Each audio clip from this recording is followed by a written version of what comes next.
পুরো ম্যাচ নয়, মাত্র 15 মিনিটে নেইমার গড়ে দিবেন পার্থক্য, এমনই মন্তব্য করেন সাবেক ব্রাজিলিয়ান ডিফেন্ডার মারিন্দা।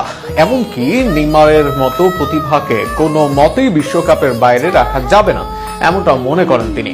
নেইমারকে নিয়ে মারিন্দার বক্তব্য নিয়ে থাকছে প্রতিবেদন। সমালোচনা যখন তীব্র হয়, নেইমার তখন হন আরো ক্ষিপ্র।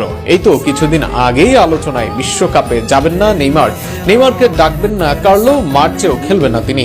এর পরের ম্যাচে নেইমার দেখান ঝলক, ভাস্কো দা গামার বিপক্ষে একাই করলেন জোড়া গোল। নেইমার ঝলকে তাই হার নিয়ে মাঠ ছাড়ল শক্তিশালী প্রতিপক্ষ।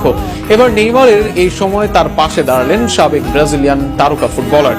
ব্রাজিলের হয়ে 58 ম্যাচ খেলা মারিন্দা এবার কথা বললেন নেইমারের পক্ষে। সেখানে সাম্প্রতিক এক সাক্ষাৎকারে এমনটা বলেন তিনি। ইন্টার মিলান ও অ্যাথলেটিকো মাদ্রিদের মতো ক্লাবে খেলা মারিন্দার কাছে নেইমারকে প্রমাণের জন্য দরকার হবে না পুরো ম্যাচ।